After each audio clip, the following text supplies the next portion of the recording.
สวัสดีค่ะ วันนี้เราจะมาพาเพื่อนๆทำฉากหลัง แล้วก็เพิ่มเสียงให้กับฉากนะคะ อันดับแรกให้เราตัดตัวละครตัวนี้ออกเลยค่ะ เพราะเราไม่ต้องการนะคะ เราจะเพิ่มฉากหลังขึ้นมานะคะ โดยการคลิกที่รูปภาพตรงนี้ คลิกขึ้นมา1 ครั้ง แล้วเราก็จะเจอกับพื้นหลังเยอะแยะมากมาย แล้วก็จะมีโหมดหมู่มากมายเลยนะคะ มีทั้งในบ้านนอกบ้าน ปราสาทเมือง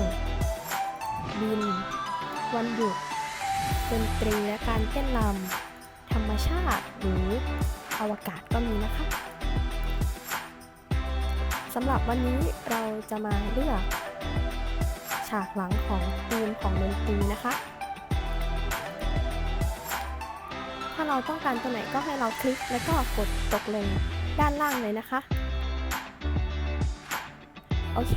เราก็จะได้ฉากหลังขึ้นมาแล้วนะคะส่วนฉากหลังตัวนี้ที่เราไม่ต้องการเราก็ลบทิ้งเลยค่ะหลังจากนี้เราก็จะมาเขียนสคริปต์ให้กับฉากหลังของเรานะคะด้วยการกดไปที่สคริปต์จากนั้นให้เราคลิกที่คำสั่งเหตุการณ์ให้เลือกคำสั่งเมื่อธงเขียวถูกคลิกนะคะจากนั้นให้เราไปที่คำสั่งควบคุมค่ะเลือกคำสั่งวนซ้ำตลอดนะคะเพราะว่าเราจะให้มันทำซ้ำตลอดต่อไปให้ไปที่คำสั่งรูปร่างนะคะเลือกเปลี่ยนเอฟเฟกต์ของสีนะคะให้วางเข้าไปด้านในของคำสั่งวนซ้ำนะคะจากนั้นให้มาที่คำสั่งควบคุมเลือกคำสั่งรอ1 วิ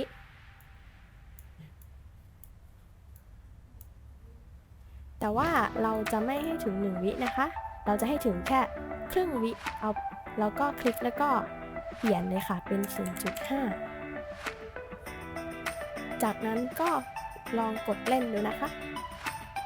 เห็นไหมคะฉากหลังของเราก็จะเปลี่ยนสีแต่ถ้าเราไม่ชอบแบบนี้ก็ให้เรามาเลือกเปลี่ยนได้เลยค่ะสมมติว่าเราลองคลิกที่ตาปลานะคะแล้วก็กดเล่นดูค่ะเห็นไหมคะฉากหลังของเราก็จะเปลี่ยนเป็นฉากหลังแบบว่าเป็นรูปตาปลานะคะถ้าเราไม่เอาเราไม่ชอบตาปลาเราจะเปลี่ยนก็เปลี่ยนได้ค่ะอันนี้เป็นแบบหมุนวนนะคะถ้าเรายังไม่ชอบอีกเราก็มาเลือกดูว่าเขามีแบบไหนบ้างลองแบบโมเสกลองกดเล่นดูค่ะโมเสกก็จะเป็นฉากๆแบบนี้นะคะความสว่างก็จะสว่างออกไปเรื่อยๆแบบล่องหนโอเคค่ะคิดว่าน่าจะเป็นแบบสีนี่แหละค่ะที่จะเหมาะกับฉากหลังของเรามากที่สุดนะคะต่อไปให้เรามาเพิ่มเสียงนะคะให้เรามาคลิกที่เสียงนี้เราไม่ต้องการนะคะมันจะเป็นเสียงแบบนี้เราไม่ต้องการเราก็คลิกแล้วก็ลบทิ้งค่ะอันนี้จะเป็นการเพิ่มเสียงจากห้องสมุดอันนี้เป็นการอัดเสียงใหม่นะคะอันนี้ก็จะเป็นการอัปโหลดไฟล์เสียงที่เรามีอยู่ในเครื่องอยู่แล้วนะคะแต่ในที่นี้เราจะเลือกเสียงจากห้องสมุดที่เขามีนะคะแล้วมันก็จะมีหมวดหมู่มากมายมีทั้งสัตว์เอฟเฟกต์อิเล็กทรอนิกส์มนุษย์ดนตรีแล้วก็มีเสียงร้องนะคะในที่นี้เราจะเป็นมิวสิกลูปพอเราคลิกเข้ามานะคะก็จะมีเสียงมากมายให้เราได้เลือกแล้วก็ลองคลิกเล่นดูเลยค่ะว่าเราชอบเสียงแบบไหนนะคะ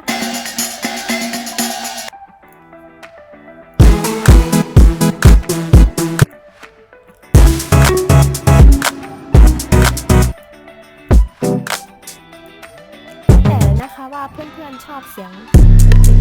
ที่จะเข้ากับงานของเรา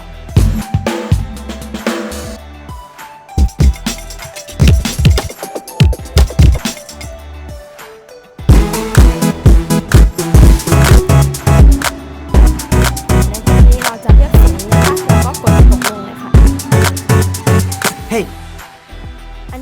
สามารถปรับระดับเสียงได้เลยนะคะว่าเราชอบแบบดังหรือเบาหรือยังไงนะคะถ้าเราได้เสียงแล้วเราก็จะมาเขียนสคริปต์ให้กับเสียงของเรานะคะด้วยการคลิกที่เหตุการณ์แล้วก็เลือกเมื่อธงเขียวถูกคลิกเลือกคำสั่งวนซ้ำตลอดนะคะมาที่คำสั่งควบคุมเลือกวนซ้ำตลอดค่ะหลังจากนั้นให้เราไปที่คำสั่งเสียงนะคะเพราะว่าเราจะเขียนสคริปต์ให้กับเสียงหลังจากนั้นให้เราเลือกเล่นเสียงนะคะแล้วเราเลือกเสียงจนจบไหนเราลองกดเล่นดูนะคะเห็นไหมคะเราก็จะได้ฉากหลังพร้อมกับเสียงอันนี้ก็เป็นการเสร็จสิ้นแล้วนะคะสำหรับวันนี้เราก็ขอจบการทำฉากแล้วก็เพิ่มเสียงให้กับฉากเพียงเท่านี้ค่ะขอบคุณค่ะ